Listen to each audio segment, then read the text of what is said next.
बिस्मिल्लाहिर्रहमानिर्रहीम। Dear students, आइल्स academic writing के हवाले से आज हम ये लेक्चर कुछ इंट्रोडक्शन देंगे इस लेक्चर में, और उसके लिए जनरल गाइडलाइंस हैं। सबसे पहले तो राइटिंग टास्क कोई भी हो, किसी भी किस्म का हो, बेशक वो जनरल ट्रेनिंग का हो, एकेडमिक का हो, और आगे भी फर्दर टास्क 1 हो या 2 हो, उसके लिए जनरल गाइडलाइन ये है। नंबर 1,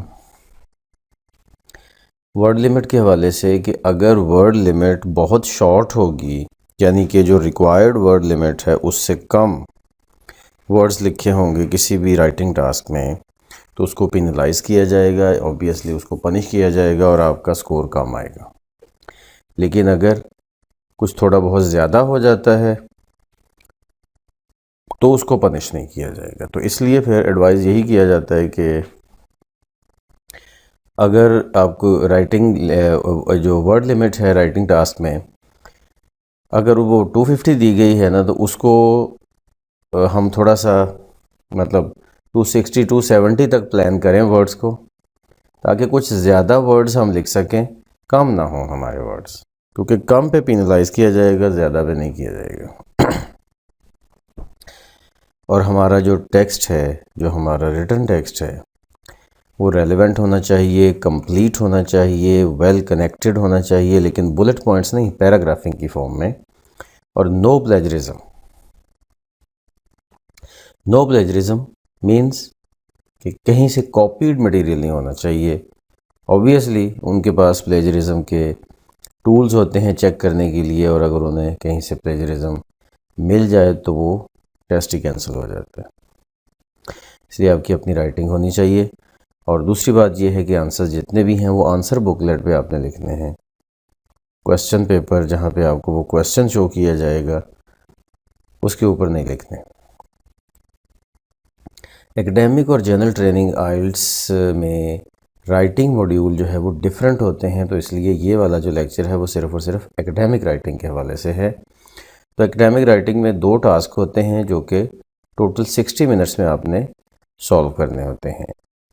इसमें टास्क 1 जो है वो डिस्क्राइब करने के लिए होता है, जिसमें वो हम डिस्क्राइब करते हैं किसी फैक्ट्स एंड फिगर्स को जो किसी ग्राफ या चार्ट टेबल वगैरह में जो प्रेजेंट किए जाते हैं हमारे सामने, और या कोई डायग्राम हो सकती है किसी मशीन की, डिवाइस की, किसी प्रोसेस वगैरह की, कि ये कैसे काम करती है। और इसी तरह से मेजर पॉइंट्स इसमें जो ज़ाहिर है जब आप उसको देखते हैं तो मेजर पॉइंट्स जितने भी हैं उनको आपने ज़रूर अपनी जो राइटिंग है उसमें लेके आना है। अगर कुछ माइनर पॉइंट्स हैं तो वो मिस भी हो सकते हैं।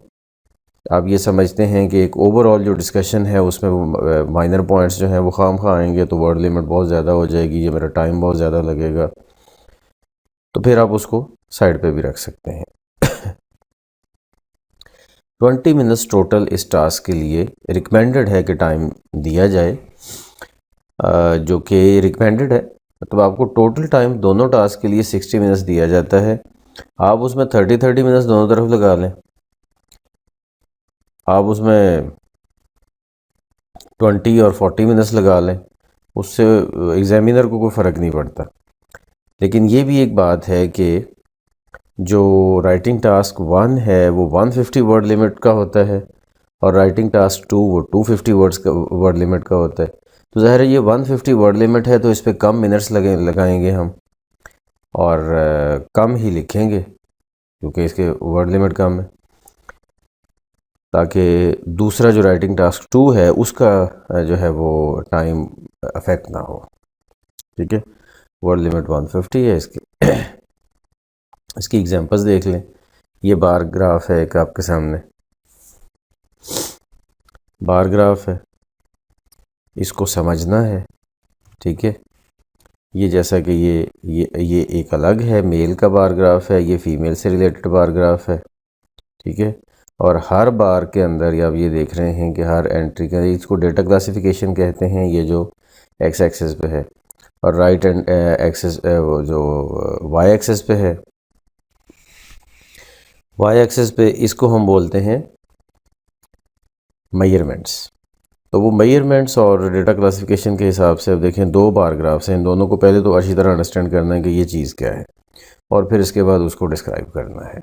इसकी प्रैक्टिस चाहिए होती है, ज़ाहिर है 20 मिनट्स में इसको समझ के प्लान करके और इसको लिखना इतना आसान काम नहीं है, प्रैक्टिस इसकी बहुत ज़्यादा चाहिए होती है। इसके बाद आगे अगर हम देखते हैं तो ये एक लाइन ग्राफ है, ये एक सेकंड एग्जांपल आपके सामने मैंने रखी, इस तरह से भी आ जाता है। ये एक लाइन ग्राफ है, लाइन चार्ट भी इसको बोलते हैं। इसमें भी ये टाइम के हवाले से बताया गया है कि कब टीवी या रेडियो जो है, ये 2 इसमें चीज़ें दी गई ना। ये रेडियो के लिए ये छोटी लाइन है, डॉटेड लाइन, और बड़े डॉट्स के साथ जो है वो बड़ी लाइन है। तो बहरहाल इसको भी समझ के आपने डिस्क्राइब करना है। अब राइटिंग टास्क 2 जो है, ये एक टॉपिक होता है जो यूजुअली आर्गुमेंटेटिव होता है, इसमें कोई डायग्राम वगैरह नहीं होती, डायरेक्ट टॉपिक दिया जाता है और स्टाइल इसका वही एकेडमिक वगैरह होता है, जो मतलब लिखने का स्टाइल जो भी आपका ओरिजिनल स्टाइल है ना, उसमें आप लिखें। 40 मिनट्स इसमें रिकमेंडेड टाइम है क्योंकि इसकी वर्ड लिमिट 250 है। अब ज़ाहिर है 250 वर्ड लिमिट है तो उसे हमें ज़्यादा टाइम देना पड़ेगा। और वैसे भी वो जो डिस्क्राइब करने वाला टास्क 1 होता है, उसमें चूँकि एक डायग्राम हमारे सामने होती है ना, तो बात जल्दी समझ आ जाती है कि इसमें हमने करना क्या है, तो टाइम थोड़ा लगता है। आर्गुमेंटेटिव जो टास्क 2 है, इसमें सिर्फ टॉपिक ही है और टॉपिक की बहुत सारी डायरेक्शंस बन रही होती हैं, तो हमें इसकी प्लानिंग में भी कुछ टाइम लगता है। मतलब 4-5 मिनट तो हमें इसको प्लान करने में ही लग जाते हैं, 7-8 मिनट भी समटाइम लग जाते हैं कि हमने लिखना क्या है। मेरा जहाँ तक ख्याल है ना, 10 मिनट भी लग जाए ना प्लानिंग में तो कोई प्रॉब्लम नहीं है। 30 मिनट्स में बड़ा अच्छा लिखा जाएगा अगर वो प्लानिंग ठीक होगी। अगर प्लानिंग ठीक ना हुई तो आप 40 के 40 मिनट्स भी लिखते रहें तो कुछ नहीं बनेगा, क्योंकि आपकी जो कंपोजिशन है उसमें आइडियाज़ को की मैनेजमेंट कैसे आपने की है, आपका एग्जामिनर ये ज़रूर देखता है कि आपने पैराग्राफिंग कैसे की है, आपने कब नया पैराग्राफ स्टार्ट किया है, क्यों स्टार्ट किया है, हर पैराग्राफ के अंदर क्या उसके एलिमेंट्स पूरे हैं या नहीं हैं, क्या हर पैराग्राफ में क्या टॉपिक सेंटेंस और सपोर्टिंग डिटेल्स वगैरह पूरी तरह से आपने लिखी हैं नहीं लिखी हैं, ये सब चीज़ देखी जाती है। और ये उस वक्त तक नहीं हो सकती जब तक कि अच्छी प्लानिंग ना हो। और इसमें चूँकि ये एक लेंथी टास्क होता है 250 वर्ड्स के साथ, तो इसलिए इसका फाइनल बैंड के अंदर जो स्कोर बनता है ना, वो twice as much as task 1 बनता है। मतलब आप ये समझ लें कि टास्क 1 जो है उसके अगर 50 मार्क्स हैं, एक मैं सपोज कर रहा हूँ, तो टास्क 2 को 100 मार्क्स में से ग्रेड किया जाता है। ठीक है, टास्क 1 को 50 मार्क्स में से ग्रेड किया जाता है, टास्क 2 को 100 मार्क्स से ग्रेड किया जाता है, फिर दोनों को इकट्ठा किया जाता है। तो ऑब्वियसली ये ज़्यादा इम्पॉर्टेंट है। इसकी भी एग्जांपल्स देख लें। ये बॉक्स के अंदर एक क्वेश्चन लिखा हुआ है, एक क्वेश्चन की टाइप का टॉपिक है कि जी ये डू यू एग्री और डिसएग्री, क्वेश्चन की टाइप का टॉपिक है। ठीक है, तो ये पूरा आप पढ़ेंगे। The first car appeared on British roads in 1888. By the year 2000, there may be as many as 29 million vehicles on British roads. Alternative forms of transport should be encouraged, and international laws introduced to control car ownership and use. To what extent do you agree or disagree? देखें, पहले ऊपर एक situation दी गई, फिर उसकी base पे आगे एक आपको टॉपिक दिया गया। तो alternative forms of transport should be encouraged and international laws introduced to control car ownership and use. अब देखिए, टॉपिक के अंदर बताया गया है, असल टॉपिक क्या है, अल्टरनेटिव फॉर्म्स ऑफ ट्रांसपोर्ट, यानी कि कार के अलावा कितने फॉर्म्स हैं, अपनी जो है वो पर्सनल कार रखने के अलावा कितने फॉर्म्स ऑफ ट्रांसपोर्ट हो सकते हैं, उनको इंकरेज किया जाना चाहिए। और इंटरनेशनल लॉज बनने चाहिए कि जो गाड़ियों की ओनरशिप के हवाले से कंट्रोल रखें। क्या आप एग्री करते हैं इस बात पे कि नहीं एग्री करते? आप एक स्टांस लेंगे, क्या आप एग्री करते हैं या नहीं करते हैं, ठीक है। और इंट्रोडक्शन में ही आप उसको बता देंगे।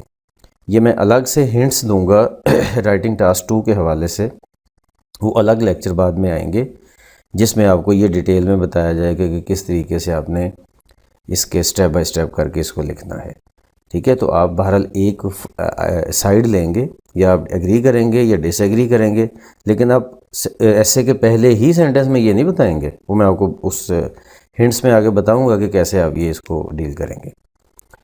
तो लेकिन ये है कि आप एक पॉइंट लेंगे और उसको प्रूव करेंगे।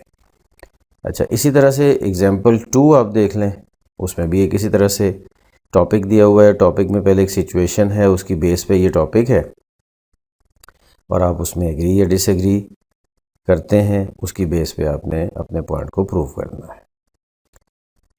That's it for today. Allah.